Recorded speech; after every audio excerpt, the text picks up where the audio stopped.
to Kirtan. We are very happy to have you.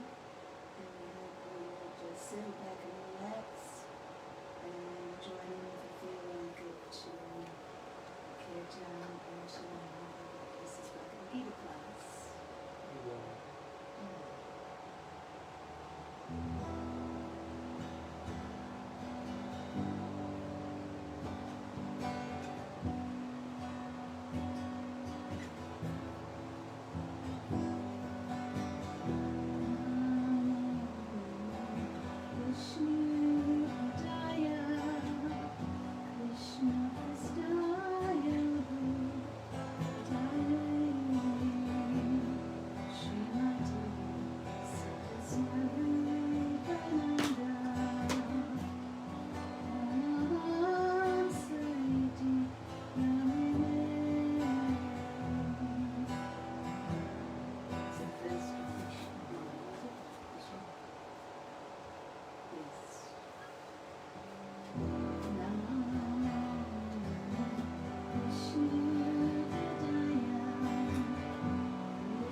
Ooh.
Krishna, Krishna, Krishna, Hare Hare, Hare Rama, Hare Rama,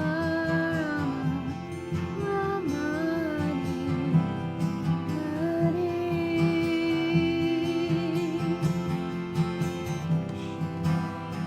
Krishna, Krishna, Hare Hare, Hare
There you go. Jayam Vishnu Paramahansa Parivajika Satara Samshishima Jigakuru Sirasurupananda Shilapapa Kichai Jayam Vishnu Paramahansa Parivajika Satara Samshishima His Divine Grace Srila A.C. Bhaktivedanta Swami Prabhupada Kichai Ananta Gaura Vaishnava Vrinda Kichai Prem Se Kaho Shri Krishna Chaitanya Prabhu Nityananda Shri Advaita Gadadhar Shivasari Gaur Bhattacharya Ki Jai Namacharya Srila Haridas Thakur Ki Jai Itai Gaur's World Mission Ki Jai Navadvip Dhamma Ki Jai Shri Shri Radha Krishna Gaur Gopinath Shamakun Radhakun Giri Govardhana Ki Jai Vrindavan Dham Ki Jai Mathura Dham Ki Jai Mayapur Dham Ki Jai Ganga Mai Ki Jai Jamuna Mai Ki Jai Tulsi Devi Ki Jai Bhakti Devi Ki Jai Samaveda Bhakti Vrinda Ki Jai. All glories to the assembled devotees, Hare Krishna. All glories to the assembled devotees, Hare Krishna. All glories to the assembled devotees, Hare Krishna. All glories to Shri Guru and Shri Gauranga, Gaura Premanandi, Hare Hare Bol.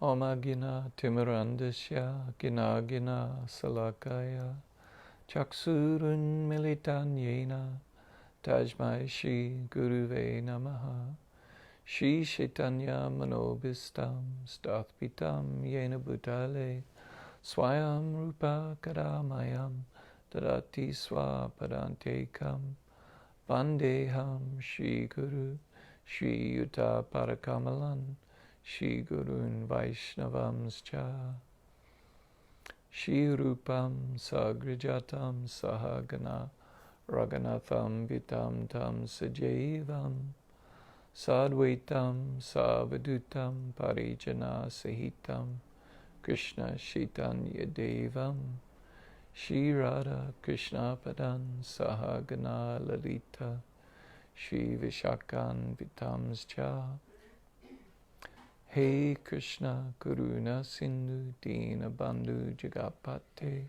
Gopisha Gopika Kanta Radha Kanta Namostute Tapta Kanchana Gaurangi Radhi Vrindavaneshwari Rishabhanu Sutta Devi Pranamami Hari Priye Vanchakapa Turubhyascha Kripa Sindhu Bhaivacha Patitanam Pavenbhyo Vaishnavbhyo Namo Namaha Shri Krishna Chaitanya Prabhu Nityananda Shri Advaita Gadadhara Shivasadi Gaur Bhaktavrindam Hare Krishna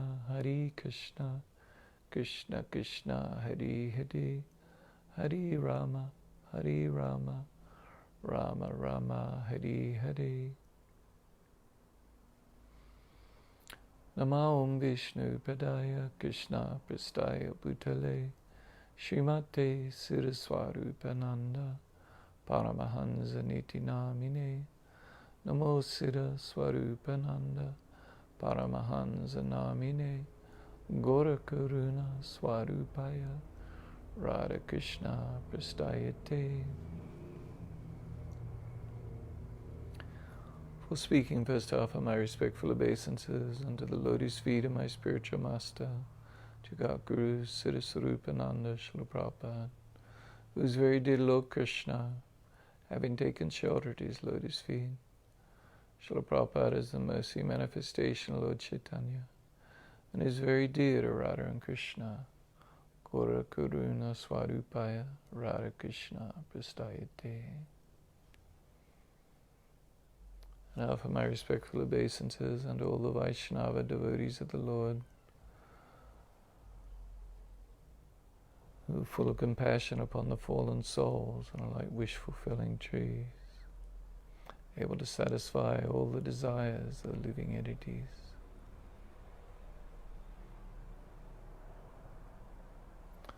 Hare Bol, Hare Krishna, Namaste.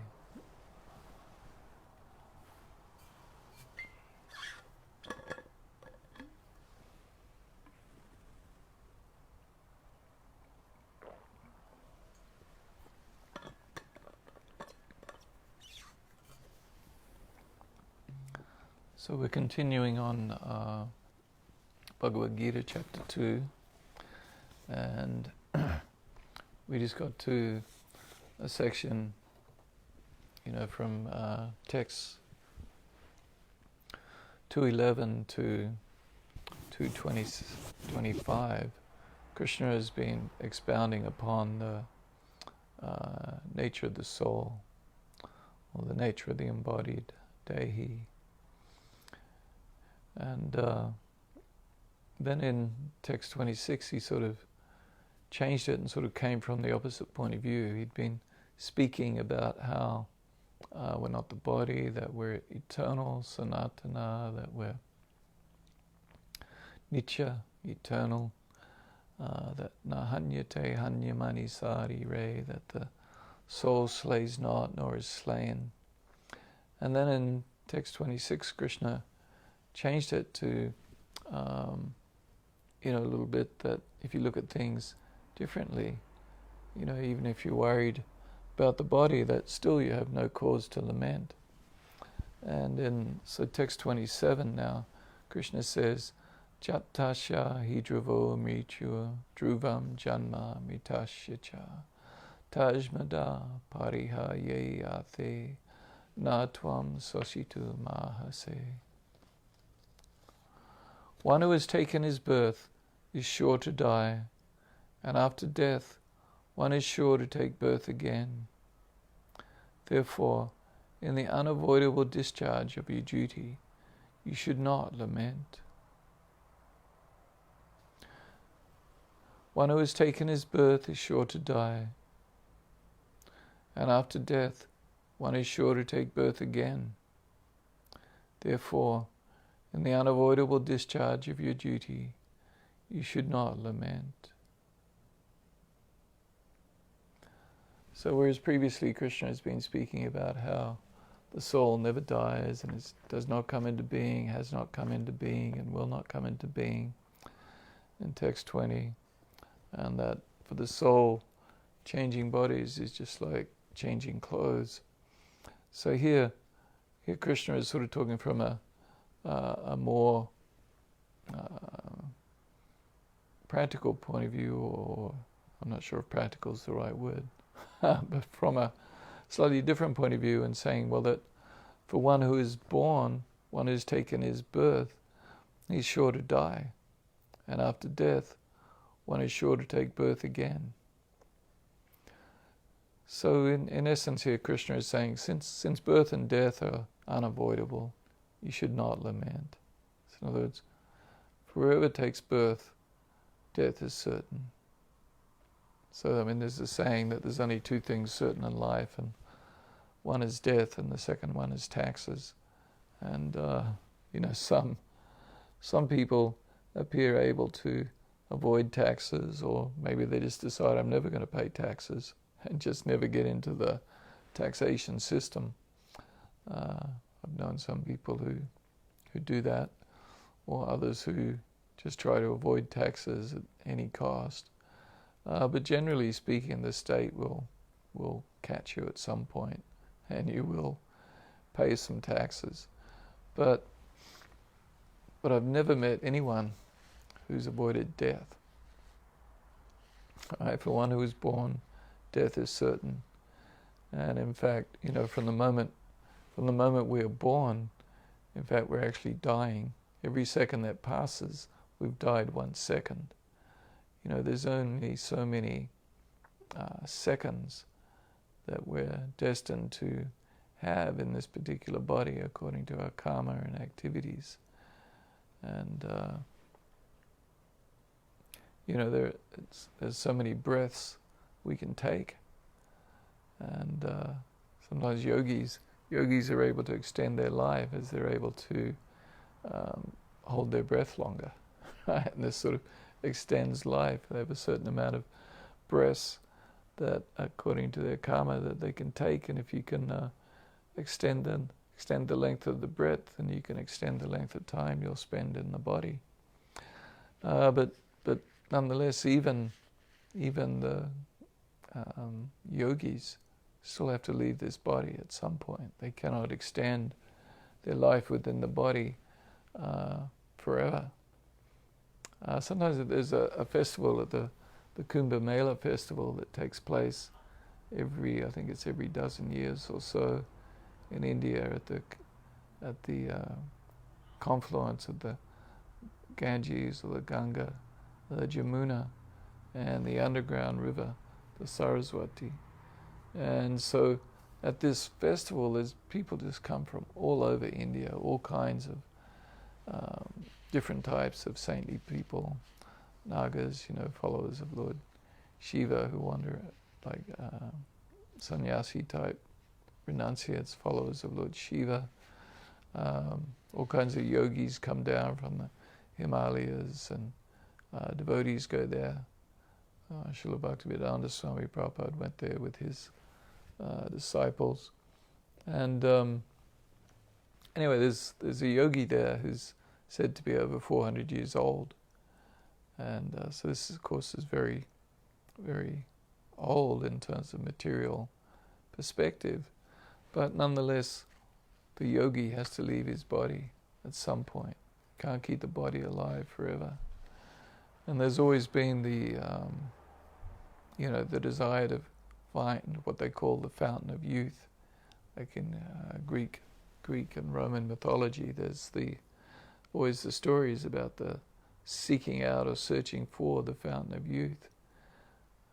As people don't want to die, this having to die is an unnatural feeling. Prabhupada's talked about it, that it's a bit like you have a wheel sort of spinning, or a gear, and it's like a gear is kind of going the other way, and it's kind of like they kind of hit each other, and it kind of is a jarring feeling. So this having to die, having to leave this body, we don't like it. It's just, we don't like it. We're always trying to avoid death. In fact, we spend, a good portion of our life everywhere we go, we're trying to avoid death. Like when we drive in our cars, we drive very carefully, don't want to go too fast. When we're walking on the street, we're always looking around. Like I go from my morning walk. These days it's dark, so I have like this, like a belt that has a flashing light on it, so that cars can see me. And it's got reflectors on the front. Right? So why am I doing this? Because I don't want to die. I don't want to be killed by some car. And if we get some kind of sickness, we become very concerned, or I might die. This whole COVID-19 thing, ultimately, like Srila Prabhupada said, it's really about the fear of death. People don't want to get it because they don't want to die. And this applies to all species of life. The animals cruelly sent to the slaughterhouse, they don't want to die. A cockroach, if you go chasing down a cockroach, they try and escape. They don't want to get caught and killed. Or a mosquito or a fly. If you go to swat a fly at him, it's got these strange kind of eyes that can see in all directions. They see your hand coming or the swatter coming, and they fly off because they don't want to die. So this is the jiva. Essentially the meaning of jiva means one who's alive. So the jivatma is alive. And as we misidentify ourselves with the body, then we try to keep this body alive. And so this whole setup here in this material world that Krishna and Lord Brahma have established of birth, diseases, old age, and death, or janma, mritu, jara, vyadi. So janma is birth, mritu is death, jara, old age, and vyadi, disease. It's like, we don't like it. It feels unnatural. We're always trying to figure out, well, what do you mean there's death? Why is there death? why is there old age? Why does the body grow old, and why do I have to suffer in old age? And why is there disease? We don't like it. We're always trying to find a solution to it. And kind of this is ultimately what people are doing in life. They're trying to extend their life. They're trying to stay healthy. Like baby boomers are like this big generation of people who are trying to stay healthy, right? Because they want to extend their life. They don't want to die. In fact, this is in the Bhagavad. There's a verse where Maharaj Yudhisthira is asked, what is the most amazing thing? And he says, that although everyone sees that other people die, still the living entity thinks, I won't die. So we're always thinking that, the other people will die. The bad stuff will happen to other people. And I'll live to a ripe old age. No one likes to think that they're the one who's going to die of a heart attack when they're only 60 or younger, or who's going to get cancer and die from cancer.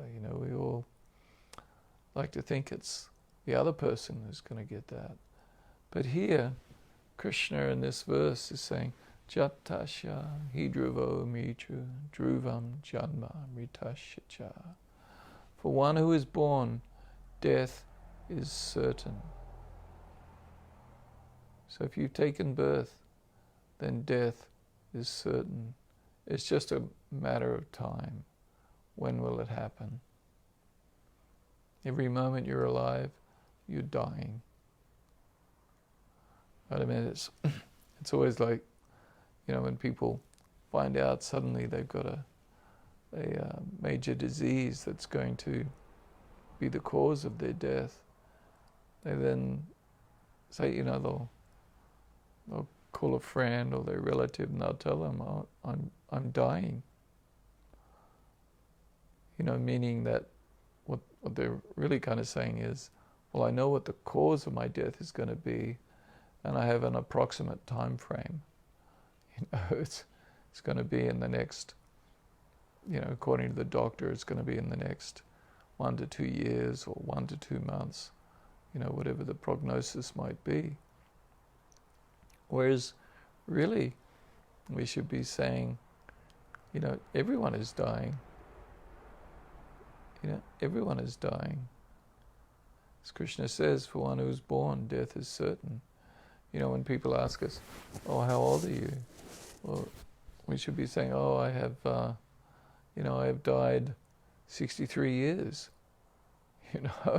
So I'm, this body is 63. So of course, you get to 63, you start having to think about, well, the average life expectancy is 80 or something like that. So, well, that must mean I've only got 17, on average, I've only got 17 years to go. And so, you start thinking, well, 17 years, that's not very long. Like I've lived in this house that we're in, lived in this house for 17 years. It doesn't seem like it's very long. So, anyway, for one who is born, death is certain. And then Krishna says, but for one who has died, birth is certain. This is the nature of the material world. Everybody dies and everyone is reborn. This is the process of reincarnation. It's a fact. We can take it as a fact. Krishna is stating it as fact. So we should accept this as fact. That for one who is born, death is certain. And that for one who dies, birth is certain. And so Krishna is saying, so what is there to lament? This is part of this is just part of the way of life. Since birth and death are unavoidable, you can't avoid them. Krishna uses the word apahariye, of that which is unavoidable. Tajmada parihaye ate. So therefore, in this unavoidable matter, you should not lament. There's no reason to lament. This is just the way it is. For one who's born, death is certain. For one who dies, birth is certain.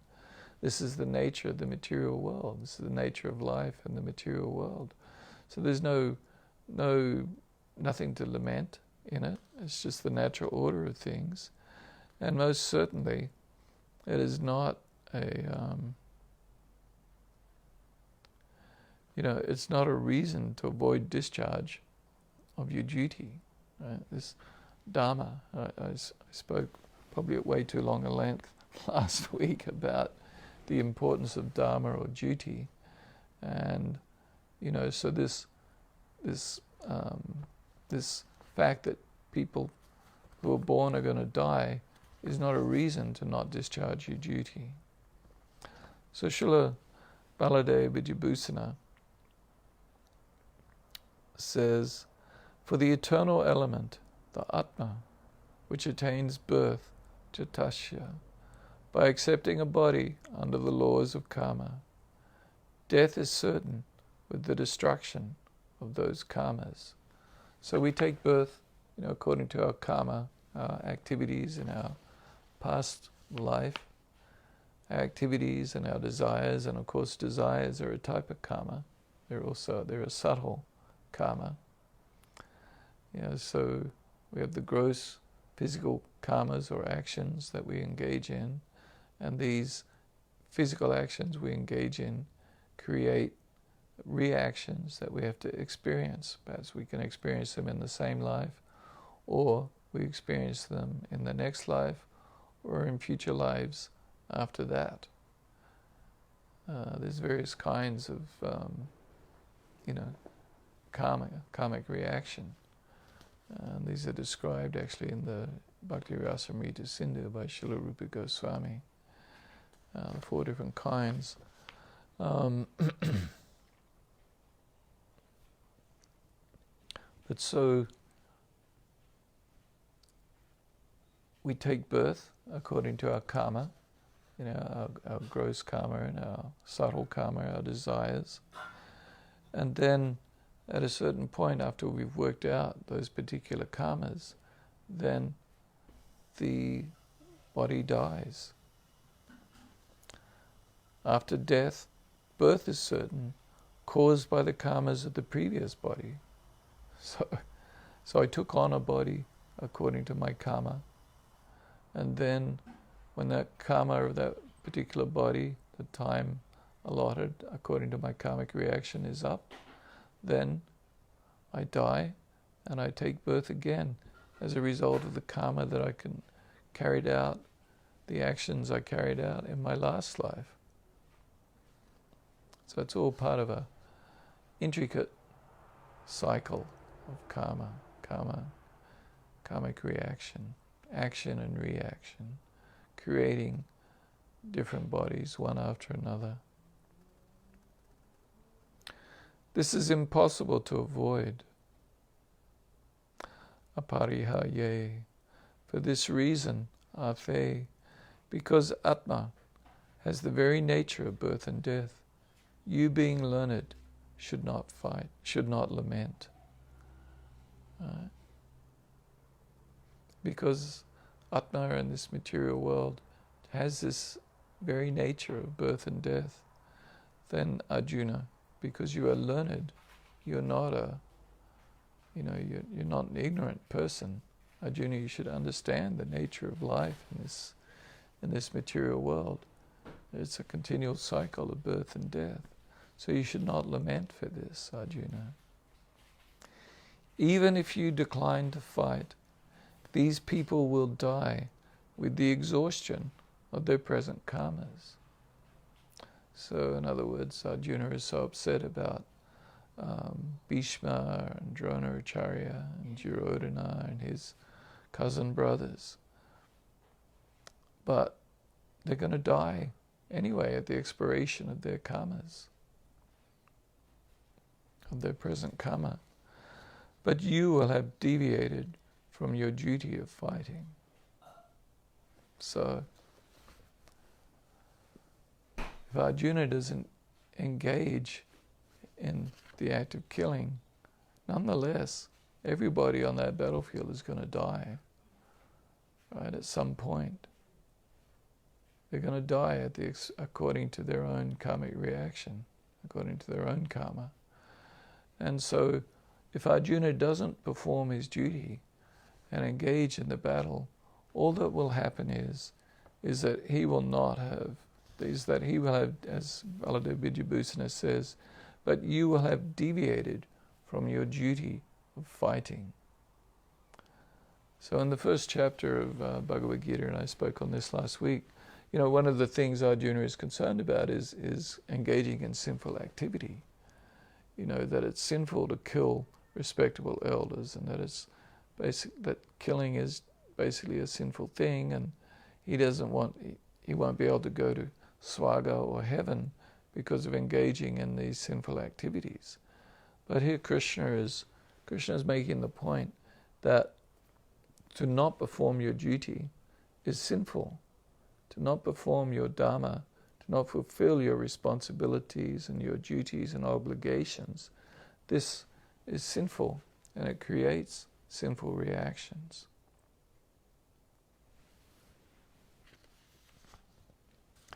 So Sridhara Swami, the famous Sri Vaishnava, lived in the 14th or 15th century, in his commentary he says, speaking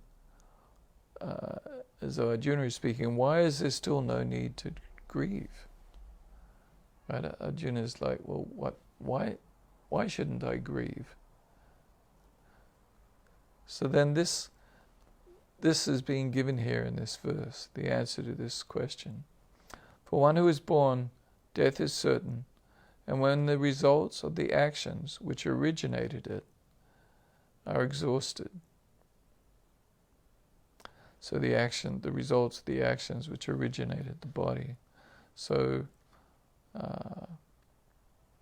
for one who is born, death is certain once the karma which created this particular body is exhausted. Similarly, when one dies, rebirth is indeed certain due to the reactions, good or bad, which one has to accept by the karmic actions accrued while one was in that physical body. Therefore, for the inevitable fact of birth and death, one should never subject oneself to lamentation. Madhvaracharya summarizes this point very nicely. Therefore, understanding the reality of the existence of birth and death, there should be no delusion.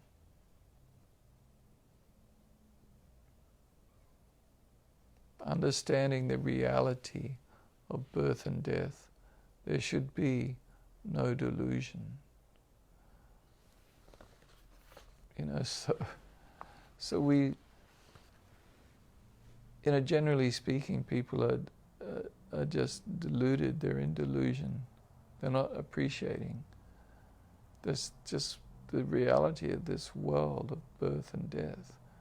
We all put out of our mind the reality of death and carry on our life as though everything's just peachy. So in a situation here that Arjuna is in, where he's not wanting to engage in warfare because he's going to have to kill others. In other words, but he's in a deluded condition where he's not appreciating that birth and death is just part of the natural order of things, and that everybody is going to die anyway, and so his not engaging in his duty will just be sinful. So Srila Bhaktivedanta Swami says in his purport, one has to take birth according to one's activities of life, and after finishing one term of activities, one has to die to take birth for the next. In this way, one is going through one cycle of birth and death after another without liberation. So samsara, the cycle of birth and death. So I speak about this sometimes, like in classes, particularly when speaking to new people. Just trying to understand and appreciate. As Krishna describes the soul, that the soul is nitya or sanatana, so eternal, ever existing, primeval, and all imperishable. All these different words that Krishna used to describe the soul. And, so we are eternal. So I won't go into great depth on this. I've no doubt done it several times while we've been talking about these verses in chapter 2. But how many lifetimes? I mean, the Sanskrit word is anadi, beginningless. So the jiva atma in this material world is described as nitya bandha. Bandha means conditioned, so eternally conditioned. We can't trace out the beginning of our time in this material world. It's described as being nitya, or it's forever, or anadi, beginningless. So how many bodies and lifetimes have we had? We can't even understand. We're just so focused on our short little time in this particular body.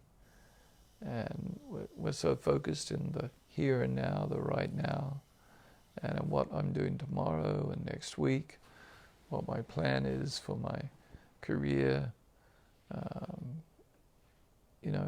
I'm thinking about my children or my grandchildren and what they're going to do.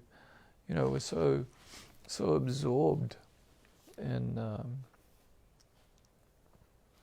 my life, in this particular body. And actually in a future purport to text 28, which is actually the next verse. But anyway, the point applies here. In his purport, Srila Bhaktivedanta Swami Prabhupada says, and if we accept the Vedic conclusion, as stated in the Bhagavad Gita, that these material bodies are perishable in the course of time, antavanta ime dehaha, but that the soul is eternal, nitya sukta sharinaha, then we must remember always that the body is like a dress. Therefore, why lament the changing of a dress? So this is the idea that Krishna described in chapter 2, text 22, that nobody laments when we take off old clothes and put on new clothes. So why, Arjuna, are you lamenting when people take off bodies and put on new bodies? So the material body has no factual existence in relation to the eternal soul. Material body has no factual existence in relation to the eternal soul. So in other words, the soul has nothing to do with the body. The soul is completely spiritual. It has nothing to do with this eternal material body. But there's a the connection between the soul and the jiva is like, it's described as there's like a knot within the heart that ties us to this body. And so it's not like a physical knot. It's like it's our desires that tie us, and our false ego, this sense that I am this body. It keeps me connected and tied to this body. as described in the Srimad Bhagavatam. That it is something like a dream. In a dream we may think of flying in the sky or sitting on a chariot as a king. But when we wake up, we see that we are neither in the sky nor seated on the chariot. So our existence in this body, it's real in the sense that it really is real. Like, here I am, here's my body, here's my hand, right? Here's my head, right? It's real, but it's temporary. And so in the same way, a dream is real, right? It's mental activity taking place within our subtle body, interacting with the brain and our stream of mind stuff somehow or other. A dream occurs while we're sleeping, and we begin to see ourselves and think that, in the examples given here by Srila Bhaktivedanta Swami, that we may feel like we're flying in the sky, or we may feel like we're a king sitting on a chariot. But this has no reality. It's not true. You are not flying in the sky. You're just asleep in your bed. You're not a king, and you're not sitting in a chariot. Again, you're just in your bed asleep. It's all taking place within the mind. It has no reality. And so similarly, this whole material life that you're having and that I'm having, it has no more reality than a dream. I suppose it has a little bit more reality in that it takes place in a physical, hard, gross material elements, whereas a dream takes place only within the subtle matter, subtle material energy, whereas this body takes place in gross physical matter. But in reality, it's no different. It has no substance. It has no reality. In however many years this particular body may have left, 17 years, 20 years, maybe 5 years, who knows? No contract. I don't have any contract. So I don't know how much longer I'll be alive in this body. And then when this body is finished, right, I don't know what's going to happen to it. Get cremated or most likely, or buried in the ground, whatever happens to it. But then it no longer exists. It ceases to exist, and then what becomes of this existence that I had? It becomes a memory to my children or my spouse, or if my parents are still alive, I'll become a memory to my parents. That really you just become a memory to your children or your grandchildren, maybe to the people you were friends with if they haven't died already. This happens at funerals when people get old. Suddenly all the people they know start dying off.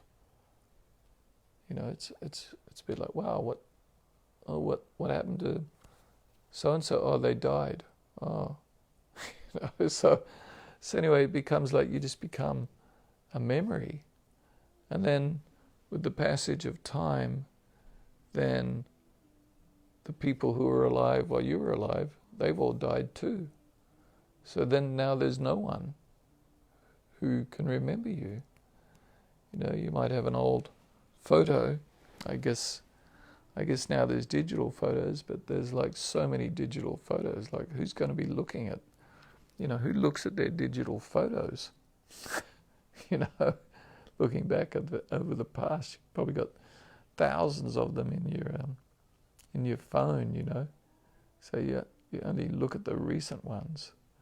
It's a bit like when you look at somebody's Facebook page, you only look at the recent stuff. You don't want to go back too many years unless you're doing some kind of private investigation of some sort.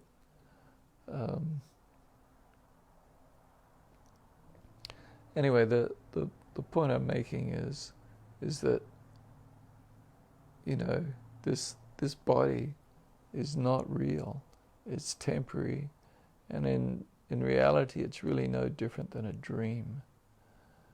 There's a verse in Bhagavatam where Krishna describes how Krishna plays a role, plays like an actor, right? And so similarly, we're like actors, except we're sort of, it's a bit like if you watch a movie and there's the actor and they're playing the part. And if the movie's not that good, when you watch the movie and you see the actor and it's not that good, you go, oh yeah, that guy's just acting.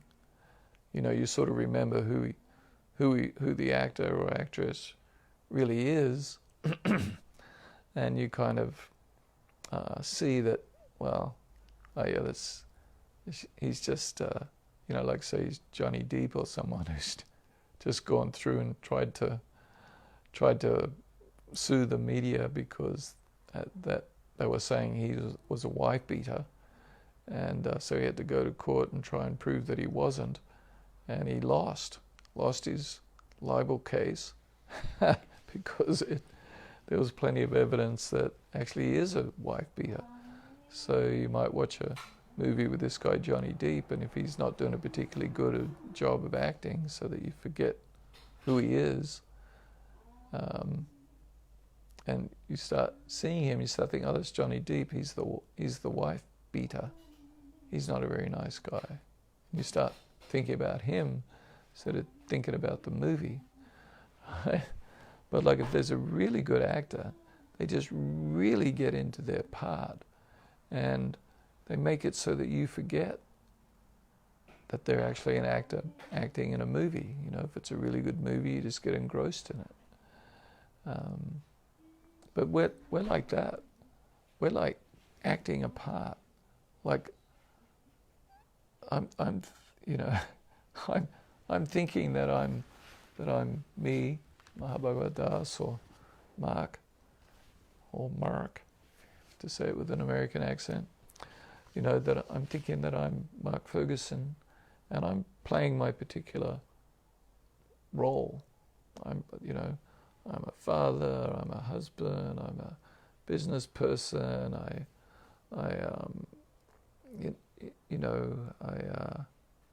have all these different roles that I play and or fulfill, that come with this body, right? And so I become so absorbed in my sense that this is who I am, and this is what ahankara, or false ego, is. This feeling that I am the doer, and that I am this body, and that this body is me. This is me. There's no question of thinking that I'm someone else. This is who I am. This is me. So we have this false identification with the body. But really, we're just like an actor. We're just playing a part. It's a temporary role that we're playing. And so even in this life, we go through different roles we play. We play the role of I'm the little baby, and then we play the role of I'm the boy, or I'm the girl, I'm the youth, and then we play the role of, trying to attract a member of the opposite sex so that I can get married to them or get into a relationship with them, and then I go to and I play the role of a student at school or university, and then I get a job and I play the role of a worker. But we're not seeing it as I'm playing a role. We're thinking that that's who I am and that's what I'm doing. This is me and this is what I'm doing. But the reality is, it's just a temporary role we're playing, and we should see it in that way. You know, this is the part of the importance of the idea of dharma or duty. You know, I appreciate that that's not actually me, but I have this duty to fulfill according to my position in life. So really, I'm like an actor, or it's not real. This really isn't real. It's temporary. I'm just playing a part. I'm playing a temporary role. And in a certain amount of time, the role will be over, and I'll play another role, and I'll go and act in another body, in another role. You know, so this life is just like a dream. It's temporary, it's illusory, it has no substance or permanent existence. So we have to always remember this, so that we don't get so caught up in our life and think of it as the end-all and be-all. It's only a temporary, fading show, as Srila Prabhupada sings in one of his songs on This World, a Different World, a Gentle Force. It's all just a temporary, fading, passing show. You know, it has no substance in reality. My entire material existence focused around this body, it has no reality to it. I mean, it's real, but it's temporary. So in that sense, it is false. It's no different than a dream, or it's no different than playing a part in a play or a movie. And so, understanding this, we should then realize I have nothing to lament. There's nothing to lament, so I should fulfill my duty. I should do my service to Krishna, which is my role according to my varnashrama status in life, you know, or as Krishna says, ultimately just surrender unto me. So I do my duty, I follow the instructions of my spiritual master, and I take them as my life and soul, as the end-all and be-all. My spiritual master wants me to do it, then I do it. This is the most important thing. So, anyway, thank you very much, Krishna. Next week we'll move on to the next verse here, although I started on some of it already. And Friday night, Healing Chant 108, we'll be continuing our discussion of anathas and Srila Bhaktivinoda Thakur's different works, the Sri Bhajana Rahasya. And then on Saturday, Hawaii time, 7:30 p.m., Radhi Sham and I will be doing a short program in for Govardhan Puj in Congregational Chantings Facebook page. So anyway, so thank you very much. Thank you for watching. Thank you for your comments. If you have any questions, please don't hesitate to ask. You can put them in the chat, or you can in the comments, or you can message me directly if you like. Okay, so thank you very much. Krishna. We'll have another short kirtan.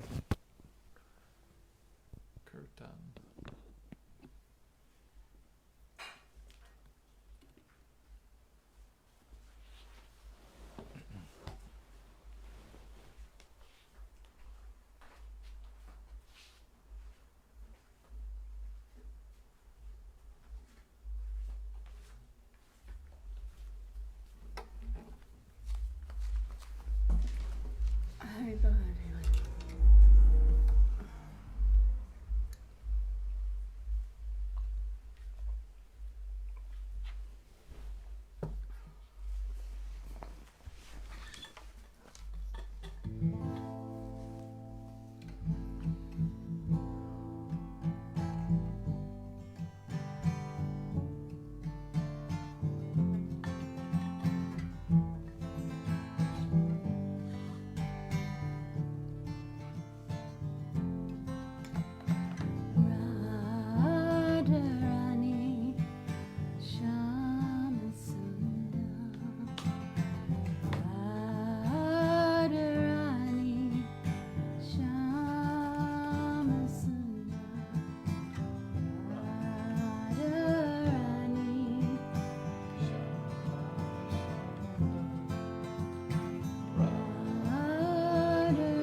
Krishna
Namaste. Haribo, everyone. Thanks again for joining us. Hare Krishna.